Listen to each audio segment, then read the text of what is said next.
నిజామాబాద్ జిల్లా ఇందల్వాయి మండలం గన్నారం గ్రామ శివారులో రాత్రి బస్సు బోల్తా పడింది. బోల్తా పడిన ఘటనలో ముగ్గురు అక్కడికక్కడే మృతి చెందారు. ఒకరు ఆసుపత్రిలో చికిత్స పొందుతూ మృతి చెందారు. దానికి సంబంధించి బస్సులో ఎంతమంది ప్రయాణికులున్నారు, ఏం జరిగిందనే అంశానికి సంబంధించి సర్కిల్ ఇన్స్పెక్టర్ వినోద్ ఉన్నారు. సార్ చెప్పండి, ఏదైతే గన్నారం శివారులోని వీరబ్రహ్మేంద్ర గుడి వద్ద ప్రమాదం జరిగింది, అసలు ఏంది సార్ ఆ ప్రమాదం?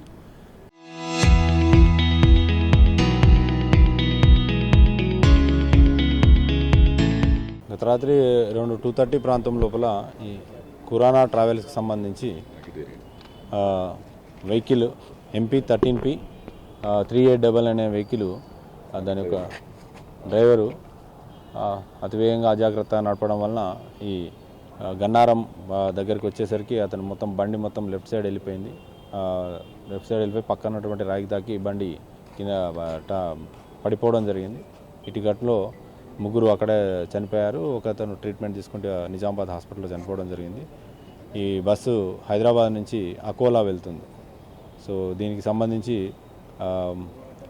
చనిపోయిన వారి యొక్క భర్త అయినటువంటి లక్ష్మీనారాయణ దరఖాస్తు ఇచ్చేసరికి దాని మీద కేసు నమోదు చేసుకొని దర్యాప్తు చేయడం జరుగుతుంది. సార్, బస్సు డ్రైవర్ మద్యం సేవించారు అని చెప్పి ఎవరైతే కుటుంబం చనిపోయిందో ఆ కుటుంబానికి సంబంధించిన లక్ష్మణ్ ఫిర్యాదు చేసి దాని గురించి కూడా ఎటువంటిది ఏమైనా ఉంటే దానికి కూడా శాంపుల్స్ తీసేసి దాని ఇట్లా దర్యాప్తులో దానికి అనాలిసిస్ కోసం పంపడం జరుగుతుంది. దాని విషయం లోపల కూడా అటువంటి ఏమైనా ఉండేట్టుగా సంబంధిత సెక్షన్ల కింద కేసు దర్యాప్తు చేస్తాం. ఎవరెవరిపైన కేసులు నమోదు చేసే అవకాశం? ప్రస్తుతం అయితే డ్రైవర్ మీద కేసు నమోదు చేసినాము.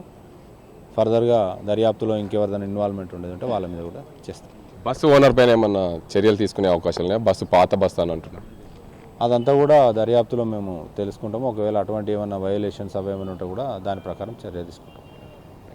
మొత్తానికి చూడొచ్చు, ఏదైతే ఇందల్వాయి దగ్గర జరిగిన ప్రమాద ఘటనలో ముగ్గురు అక్కడికక్కడే స్పాట్లో మృతి చెందారు, మరొకరు చికిత్స పొందుతూ మృతి చెందారు. బస్సులో మొత్తంగా 22 మంది ప్రయాణిస్తున్న బస్సు అర్ధరాత్రి 2:30 గంటల ప్రాంతంలో ఇందల్వాయి మండలం గన్నారం శివారులో జాతీయ రహదారి 44 పైన బోల్తా పడింది. బోల్తా పడిన క్రమంలో అక్కడ పూర్తిగా బస్సు ధ్వంసమైన పరిస్థితి. అందరూ ప్రయాణిస్తున్న వారందరూ కూడా గాయాలయ్యాయి. కొంతమంది ప్రభుత్వ ఆసుపత్రిలో చికిత్స పొందుతున్నారు, మరికొంతమంది ప్రైవేట్ ఆసుపత్రిలో చికిత్స పొందుతున్న పరిస్థితి. వారిపైన కూడా డ్రైవర్ పైన ఫర్దర్గా కేసు నమోదు చేస్తాం. దానికి సంబంధించి బస్సు ఓనర్ పైన కూడా దానికి సంబంధించి బస్సు ఎలాంటి ఉంది, కండిషన్ ఉందా లేదా అనే అంశం పైన బస్సు ఓనర్ పైన కూడా కేసు నమోదు చేసే అవకాశాలు ఉన్నట్లు స్థానిక పోలీసులు చెప్తున్న పరిస్థితి. ఇది ఇక్కడ పరిస్థితి. కెమెరా సాజింతో గంగారెడ్డి, RTV, నిజామాబాద్.